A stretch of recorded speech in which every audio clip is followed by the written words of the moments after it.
ways you defended against us. Yeah, yeah. I thought defensively we looked really good. Again, same stuff that the Phoenix game we were doing, we did tonight in terms of just helping one another, spraying around the floor, limiting their three-point attempts, and keeping them out the paint. We did a little bit of everything tonight. What changes when Steven goes off injured in terms of how you guys have to defend teams? Not much. You know, we're a system team defensively. Where you know we get into our position, and regardless who's out there, you know we still have the same principle. You know, obviously with Steve-O out there, it helps, but we still have the same principles regardless who's on that court. When they had short bursts, it seemed like you guys were able to just close the door on them each time. Anything happening in the huddles or on the floor that is allowing that to happen on a consistent basis like it was today? We're just remaining positive. That's it. Just remaining positive.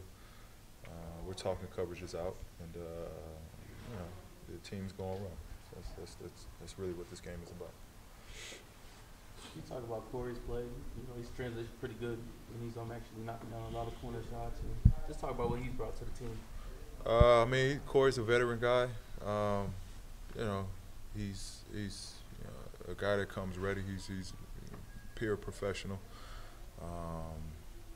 You know, when called upon, you know, he's been thrown out there, but I think he's been phenomenal in our you know program and what we're doing. It's easy to have a guy that just comes in and right away, you know, just plug all the holes for us. His energy is really what is a different engine for us.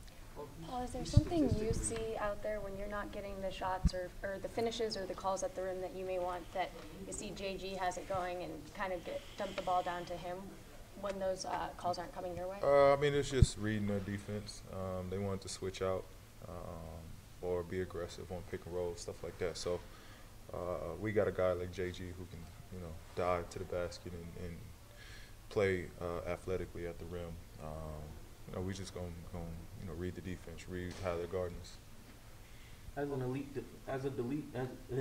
elite offensive player, you just talk about when do you know to attack and when do you know to settle for the jumper? Like, just talk about what comes to your mind at that process.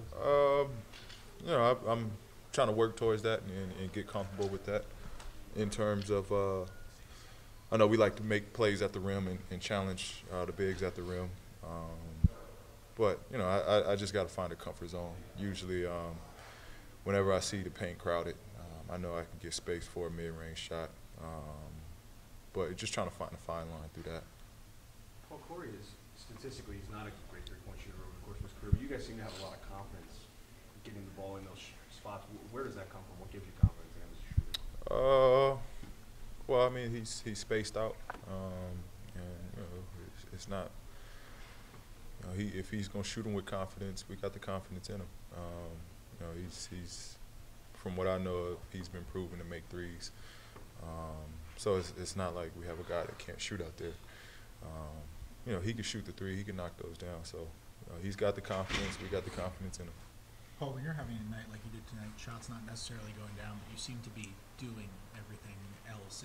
Are you putting kind of more pressure on yourself to make sure that you can contribute in other ways? No, I'm gonna just play the game. It's over 82 games. I'm gonna have nights where I can't make a basket. I don't stress over that. That doesn't affect my game on the other end or on the whole game as a whole. I'm gonna play the game the right way. I'm gonna figure it out. That really don't affect me. Now, would I like to make shots? Yeah, but it doesn't affect my energy. It doesn't affect my effort. I'm gonna still try to make plays out there. Regardless of how you're playing, how nice is it when you just have? I think you guys had 50 points off the bench. When you have that much scoring and help off the bench. Yeah, it's nice. It's nice to have a 1-2 punch with our starting group and our bench, clicking at both ends. Anybody else? Thank you.